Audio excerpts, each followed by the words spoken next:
नमस्कार दोस्तों, मैं डॉक्टर अतुल लोहिया, आरएएस या राजस्थान एडमिनिस्ट्रेटिव सर्विस 2026। जैसा कि आपको जानकारी है कि नवंबर में प्रीलिम संभावित है और 2 ढाई महीने बाद मेंस होता है, तो मतलब हम मान के चलते हैं कि जनवरी लास्ट वीक या फरवरी first week next year 2027 mains होगा। पीछे भी मैंने कहा था आपसे कि चूँकि प्री और मेंस के बीच में समय कम होता है, इसलिए समझदारी ये होती है कि आप मेंस की तैयारी भी प्री के पहले ही कर लें। आप इस बात का इंतज़ार नहीं करें कि पहले प्री देते हैं, प्री हो जाएगा, कैसा रहेगा तब देखेंगे, सोचेंगे कि मेंस पढ़ें, नहीं पढ़ें, या तब आप सोचने की ही स्थिति में रहेंगे, कुछ करने की स्थिति में नहीं होंगे, क्योंकि 2 महीने में मेंस का इतना बड़ा सिलेबस है, उसे समेट पाना, उसे कवर कर पाना मुश्किल होता है। उसी संदर्भ में पिछले कई वीडियोज़ में मैंने आपसे बात की है मेंस का जीएस का जो 3rd पेपर है, लोक प्रशासन वाला जो उसमें खंड है, कंपैरेटिवली जीएस के लिहाज से नया है। ऑप्शनल के रूप में तो लंबे समय से हम लोग पढ़ रहे हैं। यूपीएससी में 1987 में जब 100 साल पूरे हुए थे पब्लिक एडमिशन को एक विषय के रूप में पैदा हुए, तो यूपीएससी ने जोड़ा था। धीरे-धीरे स्टेट सर्विस में भी जुड़ा था, राजस्थान में भी जुड़ा रहा। बाद में फिर जब ऑप्शनल हटे, तो उसके बाद अब जीएस के पार्ट के रूप में लोक प्रशासन को जोड़ दिया गया। जब से जीएस में जुड़ा लोक प्रशासन, तभी से मैं पढ़ा रहा हूँ राजस्थान के लिए वाला खंड, क्योंकि public admission Hindi medium optional में, ये कहने में मुझे कोई गुरेज नहीं है, कोई गलत भी नहीं है कि पब्लिक एडमिशन हिंदी मीडियम मतलब डॉक्टर अतुल लोहिया। तो वैसी स्थिति में मुझे अपनी मोरल ड्यूटी भी लगी कि इस खंड के लिए मैं आपके साथ कुछ प्रयास करूं। राजस्थान की कई सिटीज़ सीकर, जयपुर में मैंने क्लासेस ली। दिल्ली से ऑनलाइन क्लास भी होती रही। रिकॉर्डेड कोर्स मैंने एक बनाया है, बताया था आपको पिछले वीडियोज़ में। बहुत ही नॉमिनल फ़ी पे एक रिकॉर्डेड कोर्स, जो कि आप कर रहे हैं, बहुत सारे लोगों ने किया है जॉइन। मेरे पास कई सारी चर्चाएँ, डिमांड आई, मुझे भी लगा कि पुराने पैटर्न नए पैटर्न में चेंज हुआ, सिलेबस में चेंज हुआ, और फिर जिस तरीके के प्रश्न पूछे जा रहे हैं, पूछे गए हैं या आगे पूछे जाएँगे, तो किस तरीके से आंसर लिखें। क्योंकि एग्ज़ाम की तैयारी में केवल इतना ही नहीं होता है कि आप अकॉर्डिंग टू सिलेबस तैयारी कर लें, एक नोट्स बना लें, मतलब समझ हो, नोट्स हो, तैयारी यहीं कंप्लीट नहीं होती है। बल्कि इसके साथ-साथ तैयारी का एक और महत्वपूर्ण चरण होता है कि आपने जो पढ़ा, जो समझा, एग्ज़ाम हॉल में क्वेश्चन कैसा पूछा गया है, उस क्वेश्चन की डिमांड के अकॉर्डिंग आप आंसर लिख पाएँ। अपनी समझ को वहाँ उस क्वेश्चन की डिमांड के अकॉर्डिंग प्रेज़ेंट कर पाएँ। कहा जाए तो सबसे बड़ा चैलेंज जो परीक्षा तो यही है। एग्ज़ामिनर कभी आपके घर, आपके रूम पे आके आपका नोट्स नहीं देखता है कि आपने कितना अच्छा पढ़ा, कितना अच्छा नोट्स बनाया। वो तो जो 3 घंटे एग्ज़ाम हॉल में प्रश्न पूछे गए हैं, उनके आपने कैसे उत्तर लिखे, उसके आधार पे वो जज करता है कि आप सेलेक्ट होने लायक हैं और या नहीं।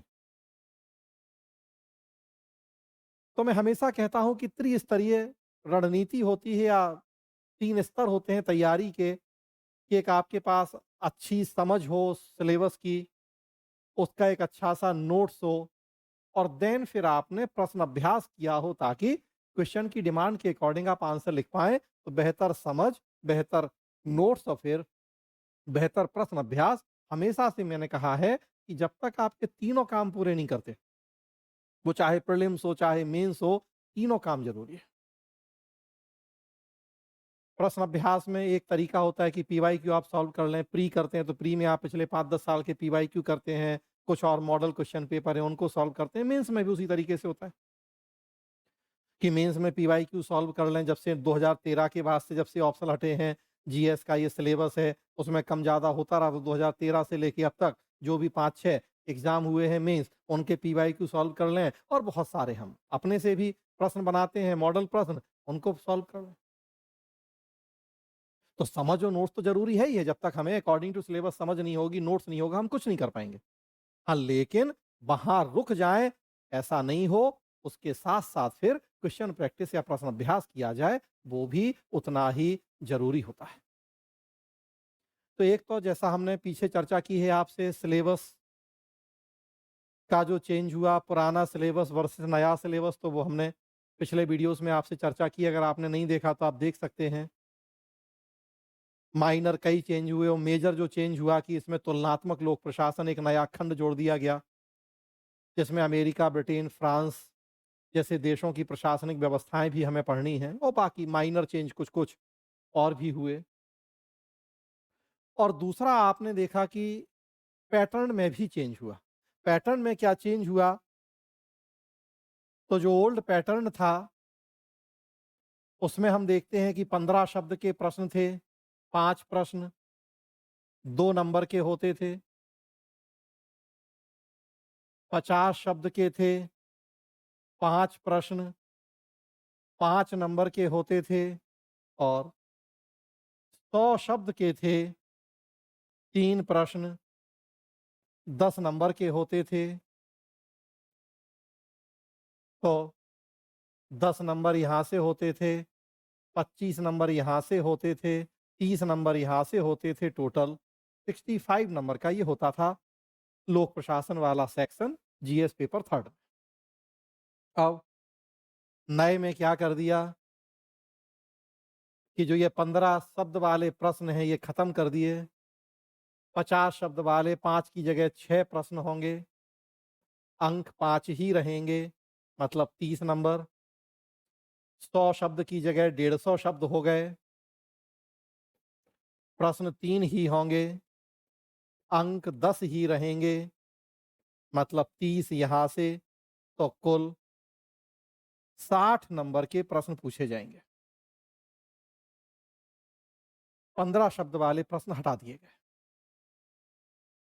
50 वाले एज इट इज हैं, संख्या 5 से बढ़ के 6 हो गई और 100 को बढ़ा के 150 कर दिया, प्रश्न वही 3।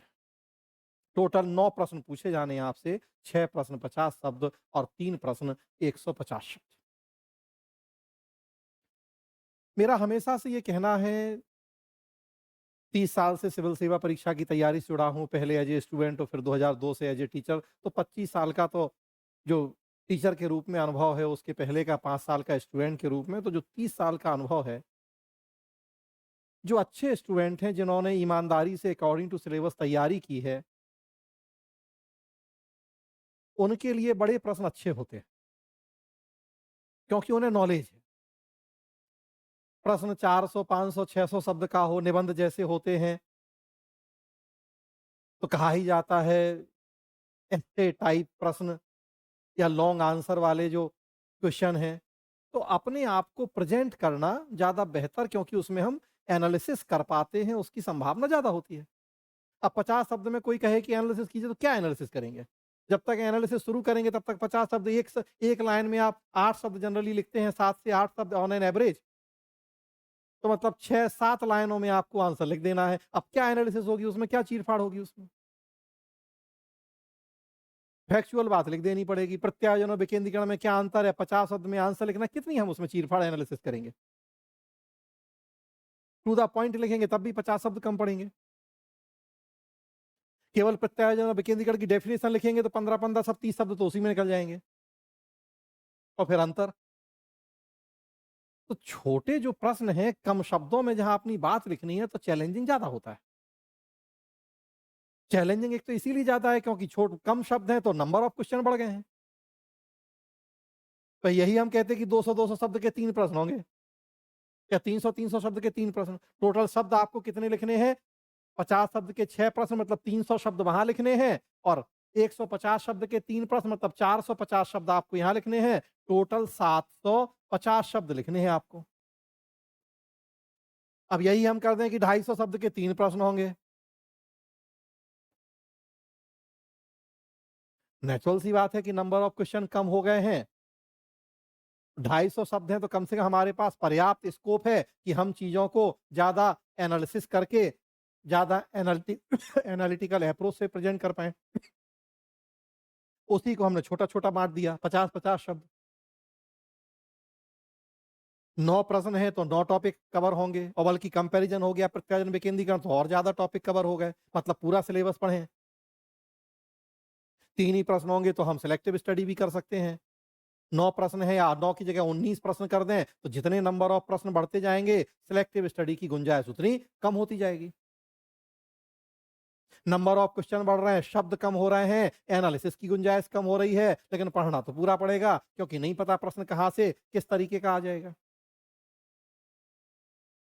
भटकाव की बिल्कुल गुंजाइश नहीं है, 50 शब्द का आंसर लिख रहे हैं, अगर भटक गए तो 50 शब्द तो वैसे ही खत्म हो जाएँगे, क्या करेंगे? 600 शब्द का आंसर है, अगर कहीं भटक भी गए 25-50 शब्द, तब भी हम सही रास्ते पर लौट पाएँ, हमारे पास गुंजाइश है। अब 50 में भटके तो फिर भटके। 9 प्रश्न है तो 9 बार सोचना है, माइंड डाइवर्ट करना है, 3 प्रश्न होंगे तो 3 ही बार माइंड डाइवर्ट होगा, 3 ही बार सोचना पड़ेगा। तो टू द पॉइंट आंसर लिखना तो आरएएस में एक बड़ा चैलेंज है। यूपीएससी में 150 शब्द के प्रश्न हैं, 250 शब्द के प्रश्न हैं। तो कंपैरेटिवली ये वाला चैलेंज थोड़ा कम है, मतलब सिलेबस तो वहाँ भी तैयार करना यहाँ भी करते हैं हम, यूपीएससी, आरएएस या कोई दूसरा स्टेट। अकॉर्डिंग टू सिलेबस अच्छा सा नोट सब जगह चाहिए है। लेकिन यहाँ एक एडिशनल चैलेंज क्या है आरएएस में कि कम शब्दों में अपनी बात प्रस्तुत करना, तो ये सीखना बहुत ज़रूरी है। और अच्छा है सीखना, इसलिए अच्छा है क्योंकि एक प्रशासनिक अधिकारी का गुण है ये कि कम शब्दों में बेहतर ढंग से अपनी बात कह पाए। नेता नहीं है कि 2 घंटे का भाषण देगा और 2 घंटे के बाद भी अगर उसका हम समरी निकालना चाहें क्रक्स तो पता लगे कुछ नहीं। तो आप तो प्रशासनिक अधिकारी, योग्यता के आधार पर सिलेक्शन होगा, टू द पॉइंट बात करना तो उस लिहाज से तो अच्छा है, पर्सनैलिटी में क्वालिटी होनी चाहिए कि हाँ, वहाँ बिना भटकाव के बिल्कुल टू द पॉइंट। वो अर्जुन को जैसे चिड़िया की आँख दिखती है वाली बात तो वो दिखे, वो एकदम टू द पॉइंट बात हो, लेकिन अब ये बाय बर्थ हम में क्वालिटी है, हो सकता है, अदरवाइज़ ये सीखना है हमें अभ्यास के द्वारा। तो 50 शब्द, 150 शब्द, 2 तरह के प्रश्न हैं, जो अच्छे स्टूडेंट हैं और मैं तो मान के चल रहा हूँ कि आप मेंस लिखेंगे तो अच्छे स्टूडेंट हैं, प्री पास किया है आपने। और प्री पास करेंगे नहीं करेंगे ये पहले से पता नहीं है, तो मेंस की तैयारी तो अभी ही करनी है और अच्छे स्टूडेंट तो हैं, क्योंकि अब ये तो हम नहीं कहेंगे कि मेंस लिखने जाएँगे बिना पढ़े लिखे पहुँच जाएँगे, बिना तैयारी के पहुँच जाएँगे। तो जब जानकारी है, प्रत्यायोजन आपने पढ़ा है, विकेंद्रीकरण आपने पढ़ा है, उत्तर आधुनिकतावाद आपने पढ़ा है, रेस जुडिकाटा आपने पढ़ा है, जो सबसे लेटेस्ट एग्ज़ाम हुआ उसके सारे प्रश्न बता रहा हूँ। नवीन लोक प्रबंधन एनपीएम पढ़ा है आपने, वेबर, चेस्टर, बर्नार्ड पढ़ा है, उनकी सत्ता की विचारधारा पढ़ी है आपने। साइमन ने संगठन के नियमों को लोकोक्ति कहा, प्रोवर्ब्स ऑफ एडमिनिस्ट्रेशन में वो पढ़ा है आपने, साइमन पढ़ा है, लोक प्रशासन का विकास पढ़ा है। तो फिर 50 शब्द और 150 शब्द तो बहुत कम है, पढ़े हुए स्टूडेंट को। अपनी बात समेटना तो बहुत, मतलब कहें कि एक चैलेंजिंग जॉब है, लेकिन करना है, सीखना है। तो समझ भी ज़रूरी है, नोट्स भी ज़रूरी है और साथ-साथ फिर प्रश्न अभ्यास भी ज़रूरी है कि 50 शब्द में कैसे हम अपनी बात कहेंगे और 150 शब्द में कैसे हम अपनी बात कहेंगे। कई सारे मैं आपसे चर्चाएँ करूँगा अगले वीडियोज़ में, छोटे-छोटे वीडियोज़, 5-5, 7-7 मिनट के, जो पीवाईक्यूज़ हैं, एक-एक प्रश्न उठाऊँगा, जैसे यही मैं बता रहा हूँ कि प्रत्यायोजन और विकेंद्रीकरण में क्या अंतर है, लास्ट एग्ज़ाम का प्रश्न है 50 शब्द का। या संगठन के नियमों को लोकोक्तियों की संज्ञा दी गई है, पद सोपान और नियंत्रण के क्षेत्र का कंपैरिज़न करते हुए हमें सिद्ध करना है उस बात को, या उत्तर आधुनिकतावाद क्या है, या बेबर और बर्नार्ड के जो सत्ता के विचार हैं, उनमें क्या बेसिक डिफरेंस है। तो मैं एक-एक वीडियो में एक-एक प्रश्न के माध्यम से आपको प्रयास करूँगा कि आप सीख पाएँ, समझ पाएँ ये चीज़ें कि कैसे कम शब्दों में अपनी बात कहनी है। हाँ, लेकिन ये एक सैंपल के रूप में मैं चर्चाएँ करता रहूँगा आपसे, सलाह यही दूँगा कि एक बार प्रॉपर्ली पूरा आप कोर्स भी कर लीजिए ये पब्लिक एडमिनिस्ट्रेशन वाला, और नो डाउट कि मुझसे बेटर आपको पब्लिक एडमिनिस्ट्रेशन कहीं नहीं मिल सकता। तो रिकॉर्डेड कोर्स उपलब्ध है और इनफैक्ट कई सारी डिमांड आई है मेरे पास कि मैं एक लाइव क्लास भी करूँ, तो देखता हूँ, हो सकेगा अगर मेरे पास समय रहा तो बहुत जल्दी आपको इन्फॉर्मेशन मिल जाएगी कि एक लाइव क्लास भी अगर मैं कर पाया तो करूँगा, और अदरवाइज़ रिकॉर्डेड कोर्स ऐप पे है, पीआईसीएस के ऐप पे। आप उसको ज़रूर कर लें। और मैं कई वीडियोज़ के माध्यम से, कुछ वीडियो मैंने डाले लोक प्रशासन का अर्थ, क्षेत्र, प्रकृति की, ताकि आपको ये आइडिया लगे कि कैसे हमें पढ़ना है, कैसे तैयारी करनी है। तो कुछ वीडियो मैंने डाले हैं, बीच-बीच में कुछ और वीडियो भी यूट्यूब पे आपको मिलेंगे, और छोटे-छोटे कई वीडियो मैं बनाऊँगा, छोटे-छोटे टॉपिक, उसमें इस तरह के जो आंसर क्वेश्चन पूछे गए हैं पीवाईक्यू, उनके आंसर कैसे लिखें। लेकिन सलाह दी जाती है कि आप एक बार पूरा कोर्स भी कर लेंगे, तो वास्तव में आपको फ़ायदा होगा, जो ये 60-65 नंबर का खंड है, आप बहुत बेहतर ढंग से इसको तैयार कर पाएँगे। तो इस वीडियो में इतना ही, अगले कई वीडियोज़ आप देखेंगे, प्रयास करूँगा कि रेगुलर बेस पे आपको मिलें और छोटे-छोटे से टॉपिक उठा के पुराने प्रश्नों के बेस पे मैं बताऊँगा आपको कि कैसे आंसर लिखनी है। तो इस वीडियो में इतना ही। धन्यवाद दोस्तों।